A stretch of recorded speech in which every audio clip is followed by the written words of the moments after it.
A devastating report from the Pennsylvania Attorney General's office detailed the alleged abuse some 1,000 people endured at the hands of over 300 predator priests.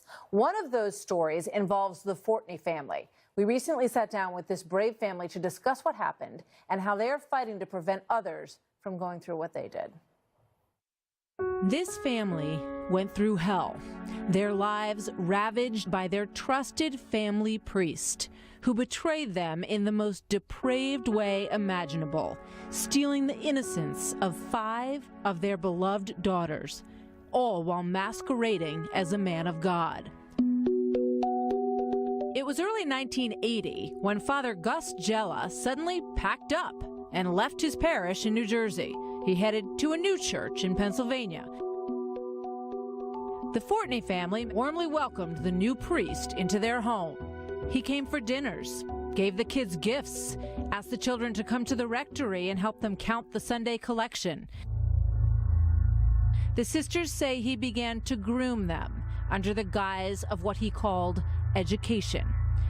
The family says the abuse began to happen in the rectory, in their home, on family trips, virtually everywhere they went together. For Patty, it started when she was 13, continued until she was 15. Laura was 10 years old, and it went on until she was 14. Teresa was just 8. She went through this for 4 long years. Marissa was only 7, and it stopped when she turned 10. Carolyn was just a toddler. She was 2 years old. He didn't stop until she was 12, and only then, because that's when his story blew up in his face. While we do not know the full extent of what they suffered, a recent grand jury report says he admitted to fondling the girls. Investigators then found he had regularly collected samples of their urine, pubic hair, and blood. Tragically, the grand jury also discovered, now in an all-too-familiar tale, that the church knew about Gus Jella. In 1987, a local teacher got a complaint that Jella was doing, quote, wrong things with children, asking to follow them into the bathroom. The teacher reported them to the principal, who immediately reported it to the diocese, where it went nowhere. Another note addressed to then Bishop and later Cardinal William Keeler mentioned concerns about Jella, but neither did anything. Although he voluntarily retired in 1988, he was still an active predator, according to his victims. And in 1992, some of the Fortneys were at Jella's beach house when the unthinkable happened. A young niece found a box of photos in the house. Inside were pictures of naked young girls. One of them was Carolyn Fortney. Father Jella was confronted and questioned by a Father Hellwig. Jella told Hellwig it had started in the bath and that it had progressed from there. He said he imagined the family would be sore at him, and he would agree not to contact them. Father Hellwig told Mrs. Fortney, "You can relax. Father said that, redacted, just took his intentions toward her wrong, that he loved her and he would never hurt her." That is when Jella was arrested. But he died before his trial. No available church records indicate that they ever told the authorities about him. The full story only coming out decades later as part of a massive state investigation into clergy sex abuse. Joining me now on set, sisters Laura, Patty, Carolyn, and Teresa. And from Pennsylvania, Mom Pat and Dad Ed, and their supportive sisters Sandra and Jeannie. You know, I do want to start, Pat, with you in Harrisburg, because when I go through your story and you learn about after all of this began to become exposed, you went to the priest. I went to the diocese building and met with Father Monsignor Overball. At the meeting, Monsignor Overball questioned why I let the girls go to the rectory. And I said to him, well, my older girls used to go to the rectory to help you. Should I have wondered what was going on? I get a call from Father Hellwig, and that's who they sent to New Jersey. He called me and he said, Pat, I talked to Father Jello, and he assured me that Carolyn was mistaken for his feelings for her. There was nothing going on. Never heard from anyone from the church again. You know, when you hear that, Carolyn, it's so hard to identify sort of which the worst betrayal is, because the cover-up is almost just as bad, perhaps, as the actual abuse. You know, I often say, I feel like I'm living in the twilight zone. How do people even think this is okay? Teresa, when did you all start to realize that he was doing this to all of you? It wasn't until the grand jury investigation. Yes, it was known that Carolyn was abused, and then I came out shortly after that. But as far as these two, it's just been a short 2.5 years. I didn't realize. I was in a counseling session with my husband and my pastor and his wife. I was sharing with him what the priest would do to me, and my pastor literally leaned forward and he said, "Patty, do you realize you were sexually abused?" He worked his way through the family, Laura. Yeah.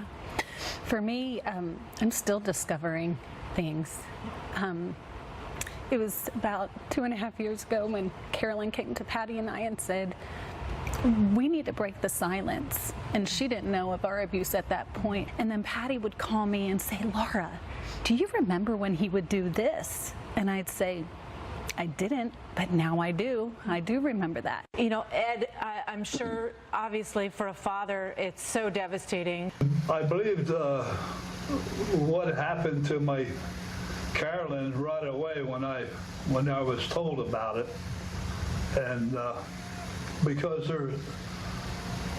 the way she was crying and acting and everything, it was just had to be true.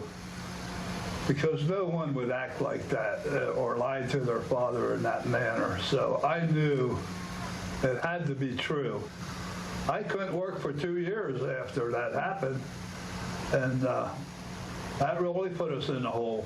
Talk to me about the after impact, as you go through life, how you deal with it as a family, and what did it take away from you that you're trying to get back? I would have people say to me, "How many sisters and brothers do you have?" I'd say I have 7 sisters and a brother. I'm the youngest of 9, but I kind of have always felt like an only child because, we really are just now starting to get to know each other. I moved away. Yeah. I constantly was moving away. I wanted to suppress it. I did suppress it, and I'm just so thankful that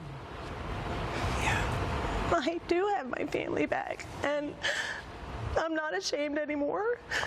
I'd like to add that it impacted our children too. Because of this, we lost a lot of trust in people in society, especially leaders, coaches. We didn't know who to trust.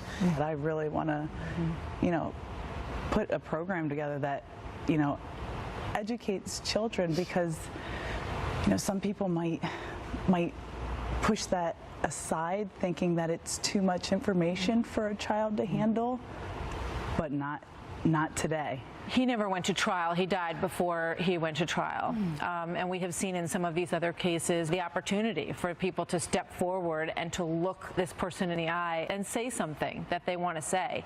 If you had that opportunity, what would you say? Well, for me, I've forgiven him because I feel like the Catholic Church was the one responsible for having such leniency to all of this, that it pretty much attracts pedophiles because of how the laws are. It's a place to hide. It's a place to hide. I feel exactly like Laura does. I forgave Father Jella a long time ago. I really did. I blame the hierarchy. Bishop Keeler was on his road to cardinal, and it was more important for the Harrisburg Diocese to have a bishop that was going to be named a cardinal than it was to protect our family, and that's the bottom line. Carolyn. I haven't forgiven him. I don't know if I ever will.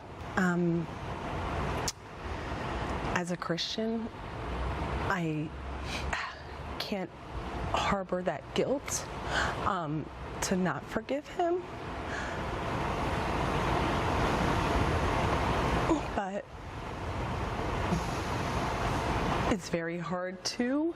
I want to thank all of you so much for sharing your story and for hopefully making it easier for other families to come forward. It's so wonderful to see all of you together and pulling together, and I wish you all the best. They're a wonderful family, and I thank them so much for opening up to us and for coming here with us and being on the story. They are asking victims of priest abuse to reach out like they did. Use this hotline number, they say, 1-888-538-8541. Their former diocese provided us with this statement. It reads in part, on behalf of the Diocese of Harrisburg, Bishop Gaynor sends his deepest apologies and prayers to the Fortney family and all survivors of child sexual abuse. Clearly, this case was not handled properly, and those in positions of power failed to protect children from Jella, a monster who preyed on innocent children.